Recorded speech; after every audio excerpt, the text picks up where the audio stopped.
What's going on, everybody? Welcome back to the channel. Now, for today, we are doing something that a lot of people have wanted for a very, very long time, and that's going to be kind of a revamp on a step-by-step character building guide. And this isn't like what you should build or what goes well together, but rather just how to do it, whether that's filling the sheet out, what steps do you need to take, what do you need to do, all that good stuff. That's what we're talking about.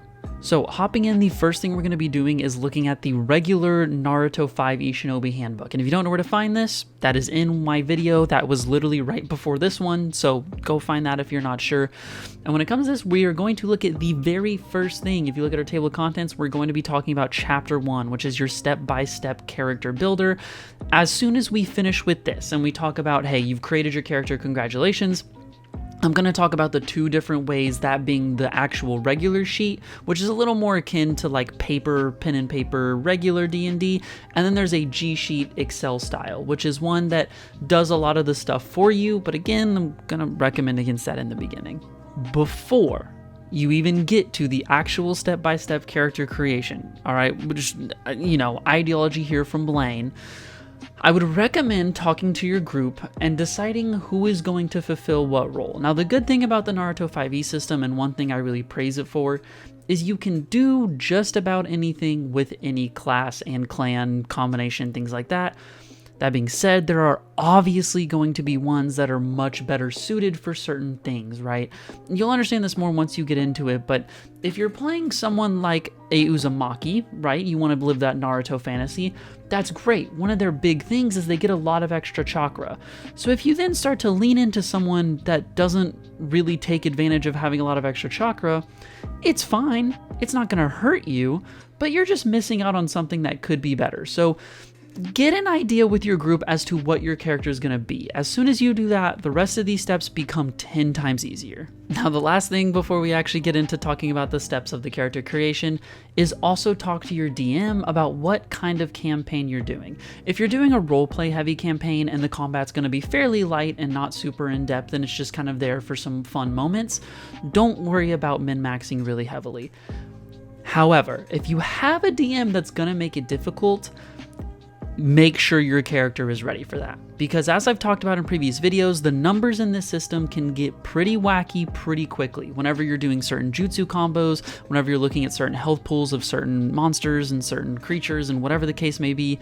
So just get an idea as to the style of campaign as well. Because once you have your type of character you want, and you know the style of campaign you're looking for, most of your questions kind of get answered automatically, and you don't have to do that much work getting into this actual process rather than just going in dry and trying to figure it all out from scratch.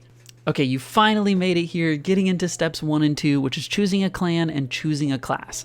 Now, for these two things, I honestly recommend, if there is a clan or a class in particular that really, really interests you, go for it and then build off of that. These steps 1 and 2 don't have to be done in this order. You can do them vice versa if you want to choose your class first and then your clan. That doesn't really matter.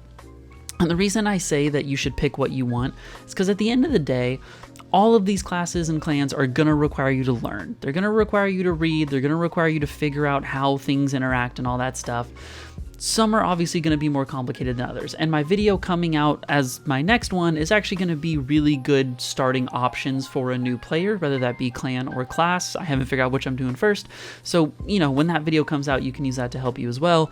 But for now, pick what you think is going to be the most fun, pick what you're most interested in, and then build off of that. So step 1 and 2, mix and match. You can kind of go either way you want to do it.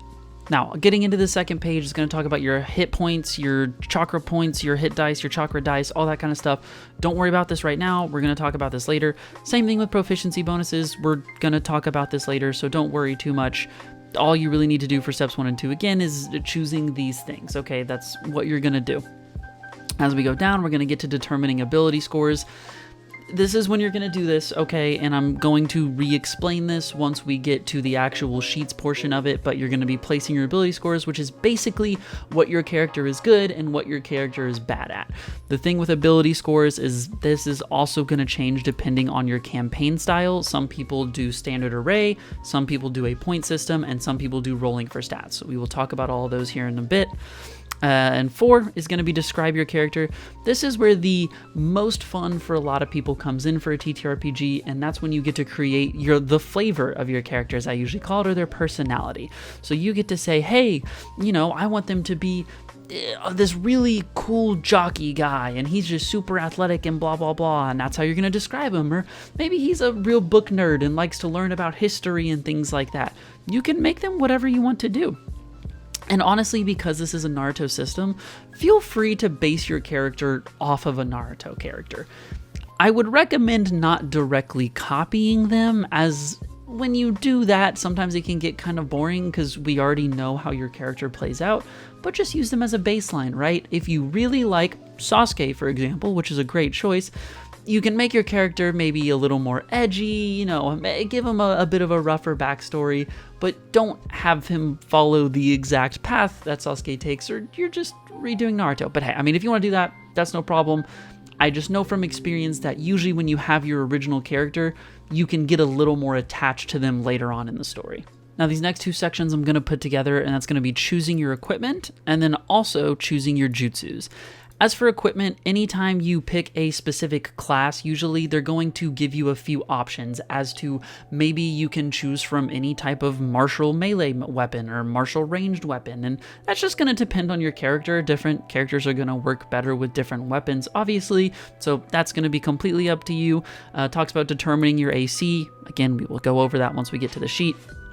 And then for choosing your jutsus, this is honestly where a lot of your time is going to be spent. The reason being is there is a lot. There is a jutsu specific book that, again, I'm not going to go over here. There will be a future video about good starting jutsus to have and things that will help you along that path.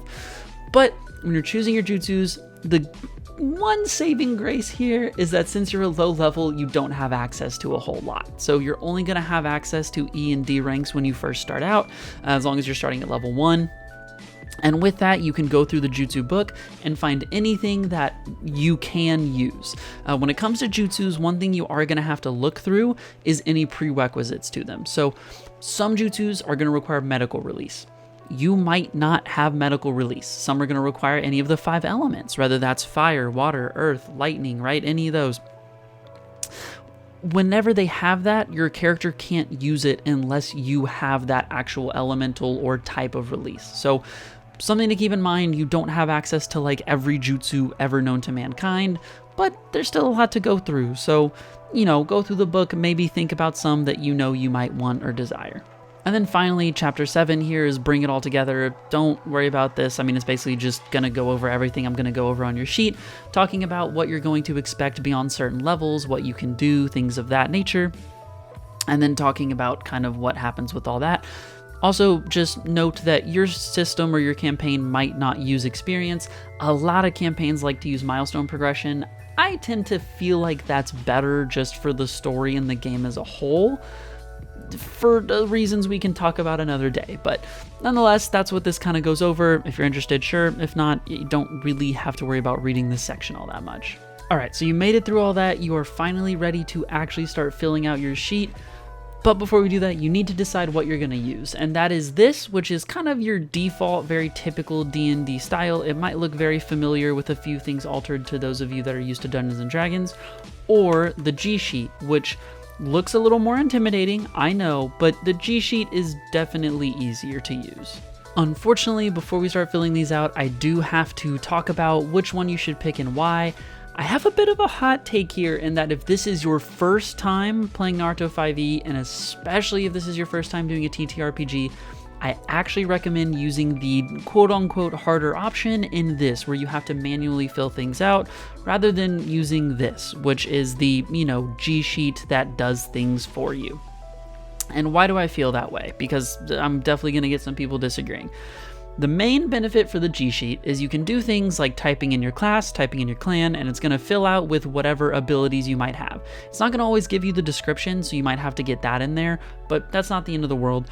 Whenever you have proficiencies, you just go into here, type, change it to 1, and it marks it, and then it adds your proficiency bonus already. I will explain that here in a little bit when we get to the manual sheet. But then why, Blzane, you might be asking, would you suggest to use this garbage where you have to manually set everything? It's so you can learn and understand. And it sounds dumb, and it kind of sounds like something a high school teacher would tell you.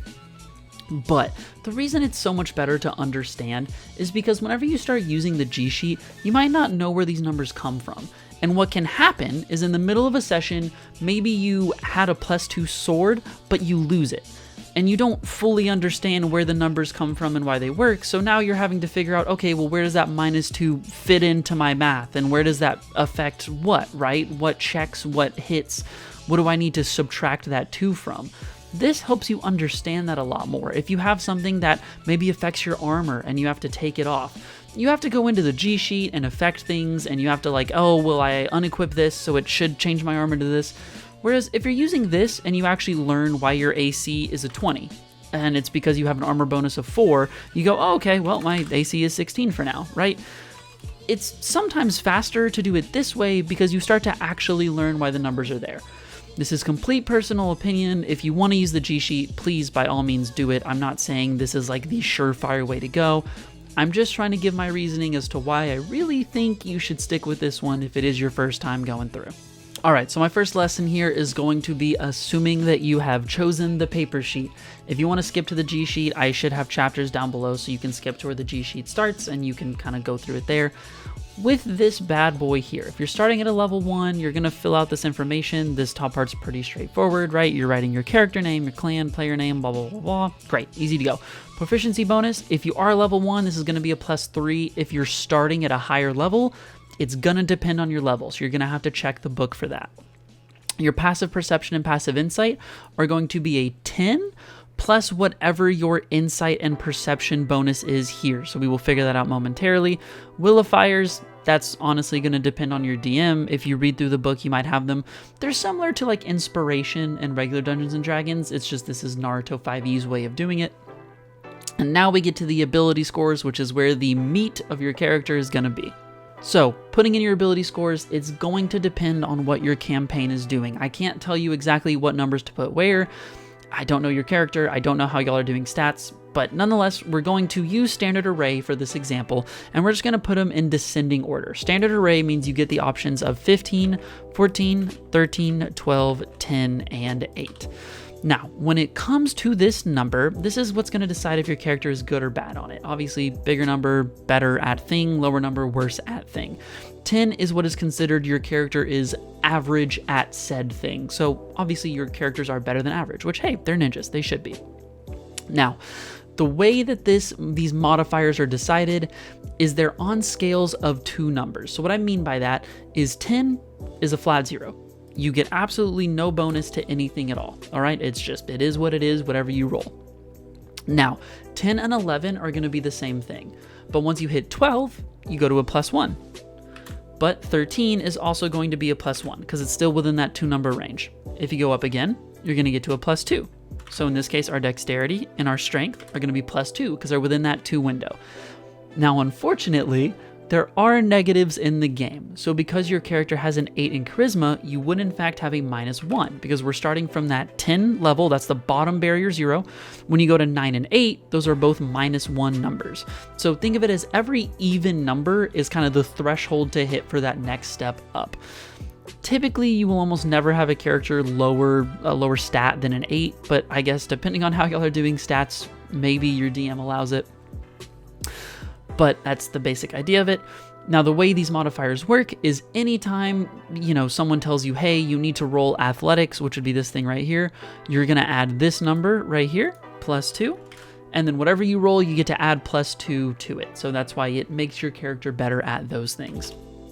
Now, your proficiencies are something you're going to be filling out through your clan and class. They're typically going to give some that might be for sure locked in. So if you play a certain class, they might be like, hey, you have a proficiency in athletics, that it is what it is, right?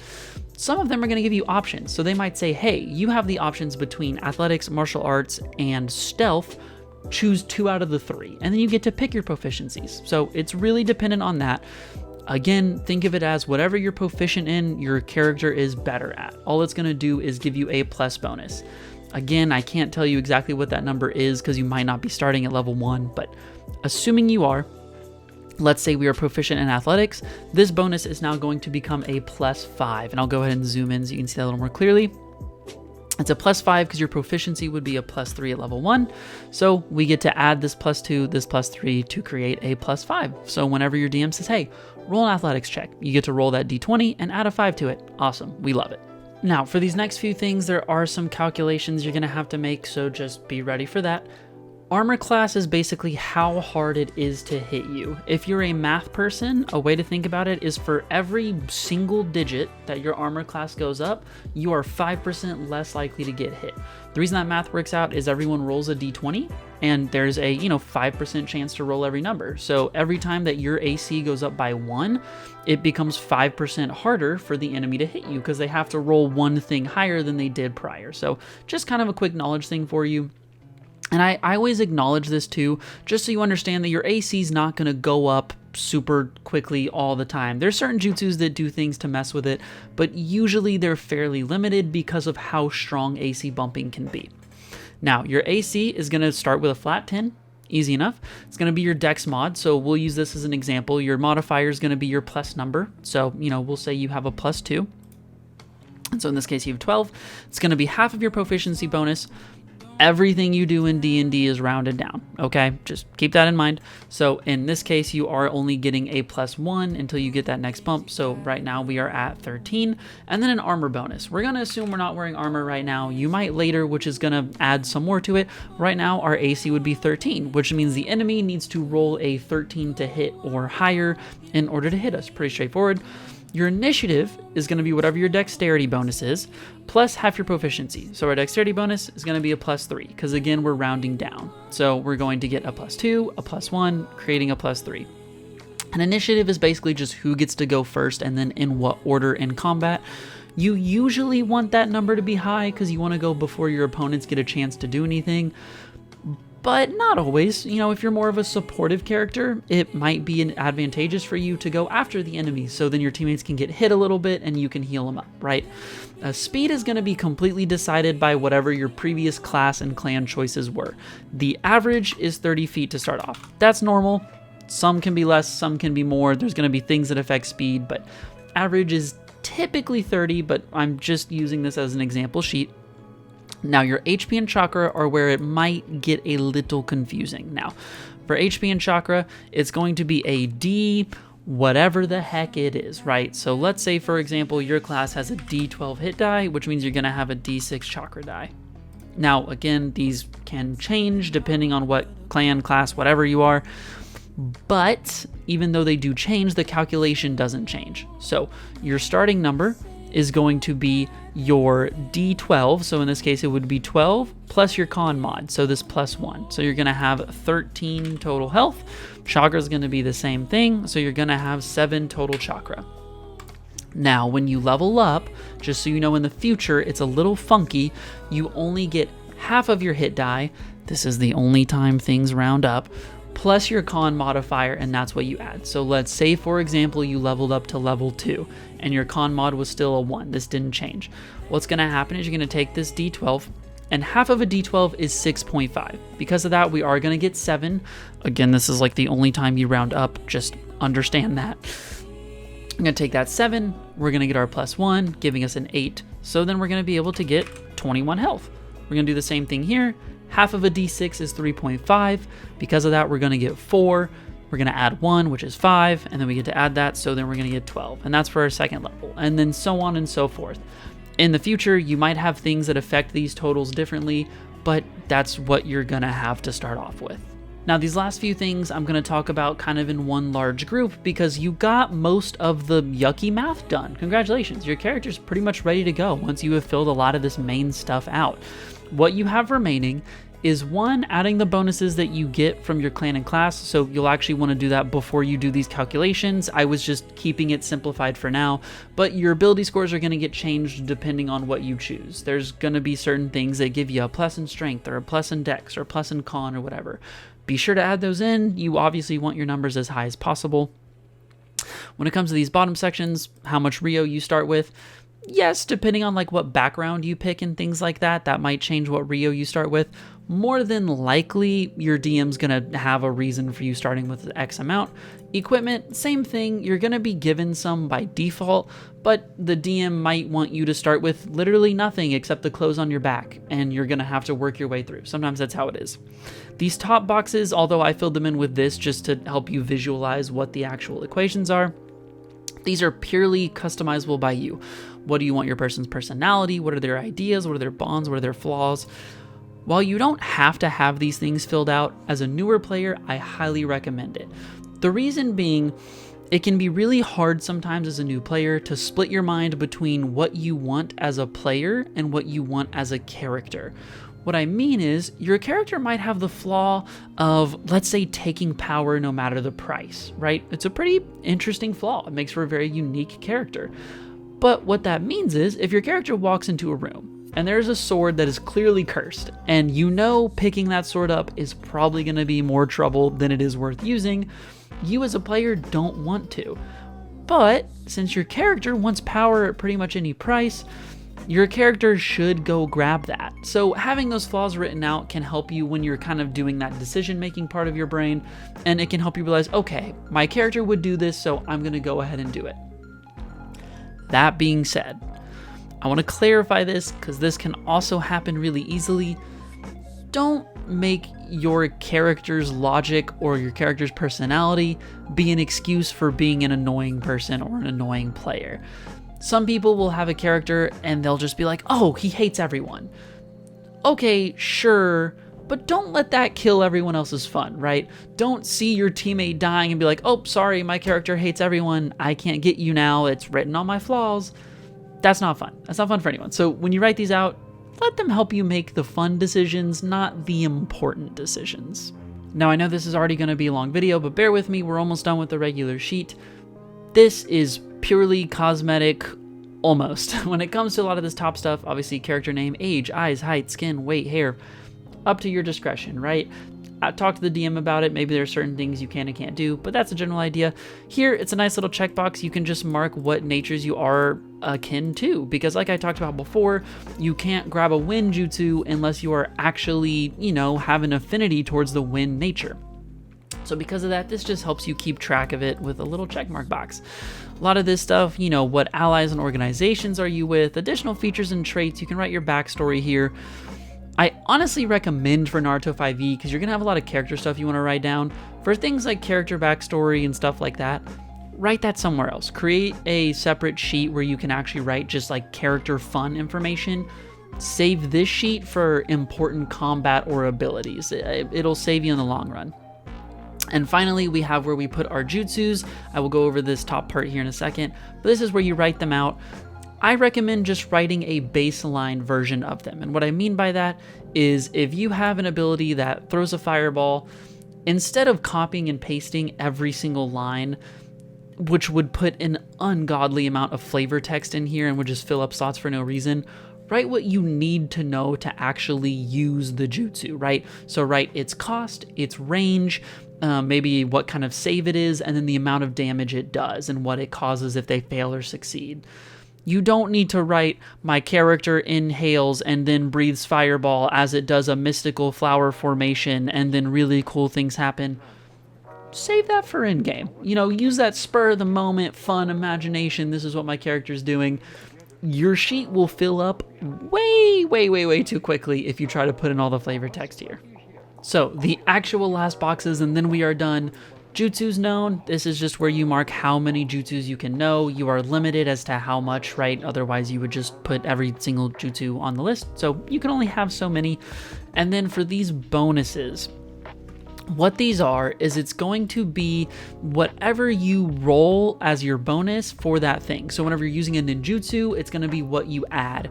It's nice to have these written down because then you can know, oh, I'm using a ninjutsu. Let me see, I just add this number. Boom, you're good to go. Or hey, I'm using a genjutsu. This is what I add. Some of these can change depending on your clan or class because they will allow you to sometimes use different modifiers.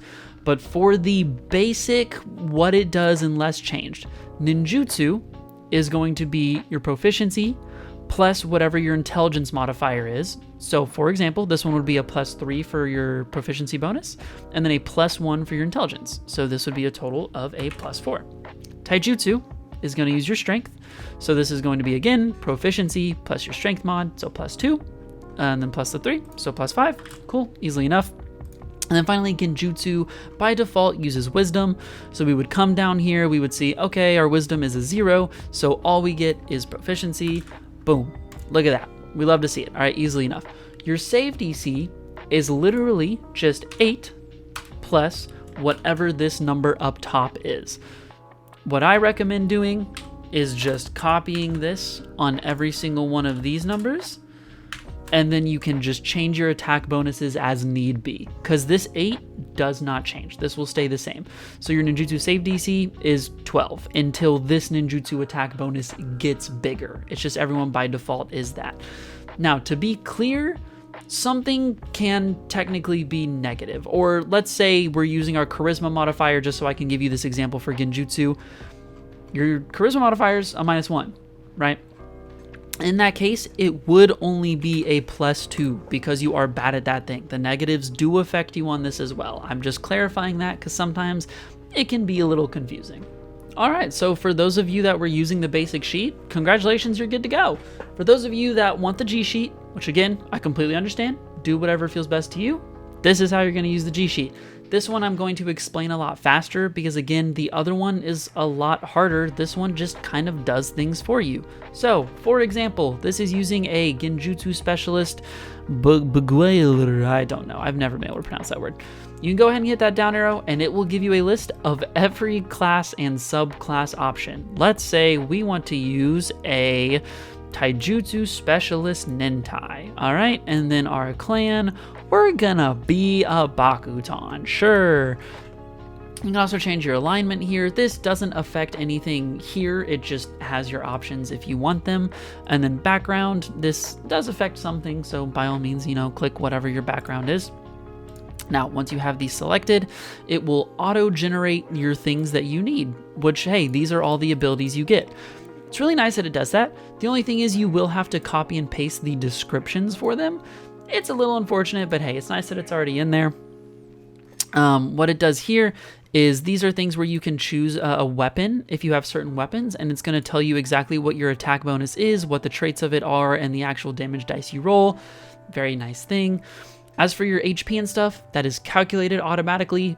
Don't touch it. If you start to mess with these too much, you're going to start to break things and it's going to be a problem. Your proficiency bonus is also going to change automatically. So for example, if I make us a level 5, our proficiency bonus is going to jump to a +4. So that automatically changes, and you can see already it changed all of these things to be a different thing. So we love that. Now, when it comes to your ability scores, these you do have to fill in yourself, but it will give you the bonuses automatically. So for example, we're going to use, we'll use intelligence because it has a lot of different abilities and role options. When your intelligence goes up, let's set it to a 14.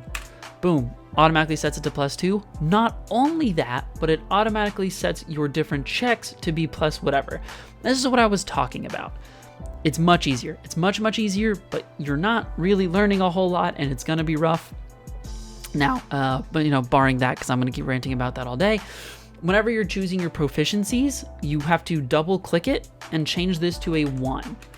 That is what will set it to, hey, I'm fully proficient in this thing, and it will give you your +3 bonus, right? If I did it to crafting, then it's gonna give me my +5. As for your saves, the reason your saving throws are set to this is because in the Naruto 5e system, you by default get half of your proficiency bonus added to any saving throw you're not proficient in, and any that you are, you get your full. So that's why it's an H here for half. If I change this to a 1, then it's gonna change it to a full +3 because I'm fully proficient in that thing. Love it. Continuing along, going through the middle, kind of how we talked about, your AC is going to automatically get calculated whenever you have certain armor, which you can actually equip here, which is really nice. You can tell it whatever you have. One thing I actually do really love about the G Sheet is it even has things like Dust Coat, which is something that only a specific clan can do, but once you put it on, it changes your AC for you and says, hey, this is what your AC should be. These, if you hover over, it does tell you. So if you have full proficiency for initiative, which some classes will, you can check this to a 1 and it'll change it. There's also this.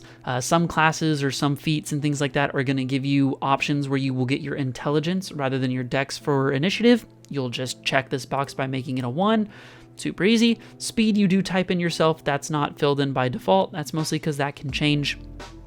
You can track your death saves here, which is really nice.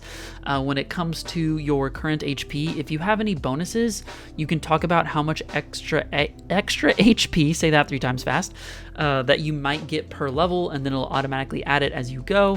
You can also write any temporary down here.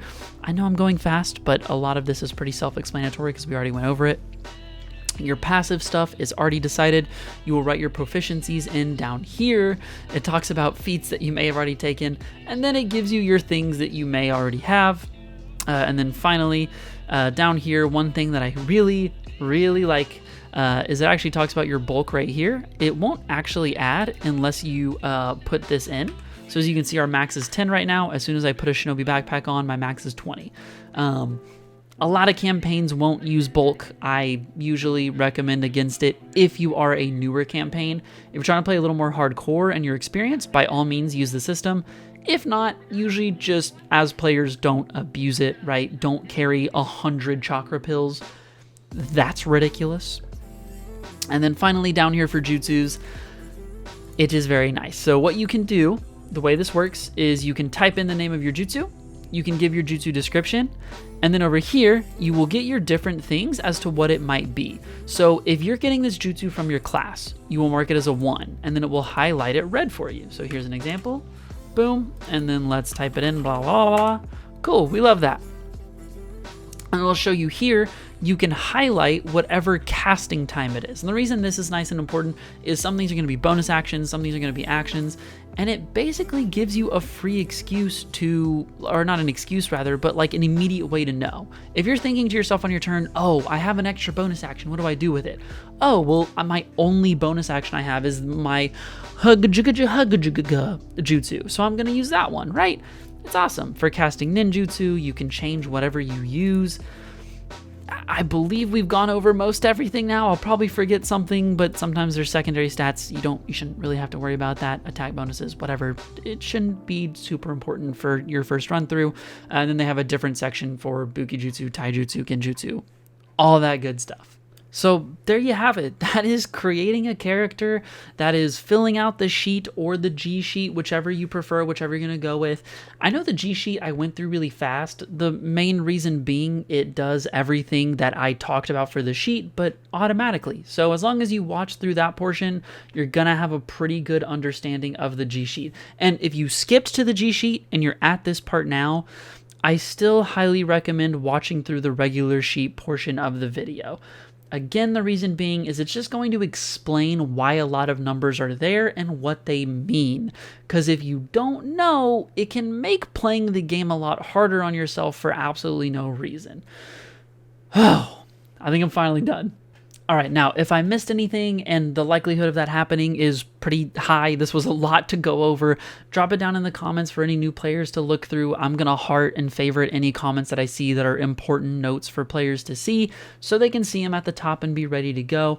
As for the next videos, I'm going to be talking about what class, what clan, and that kind of nature that are really good and healthy for beginners. Because there are some classes and clans that I would prefer or at least recommend avoiding because they usually are a lot of reading or it's a lot of things that you kind of have to like micromanage and you might have a lot of extra resources and things like that. So nonetheless, that's all I got for you. If you stuck around to the end, you're amazing. Thank you for doing so. And if you could subscribe, support the channel. I'm getting back into the swing and I'm really hoping this can help any of you newcomers out. And if you have any friends that are trying to get into it, share these videos with them. I know when you're getting into it, it's really rough and these can be a very nice intro to it because it gives you something that you can watch to walk you through it rather than just trying to figure it all out. But nonetheless, I hope you enjoyed and I will see you all on the next one. Peace out.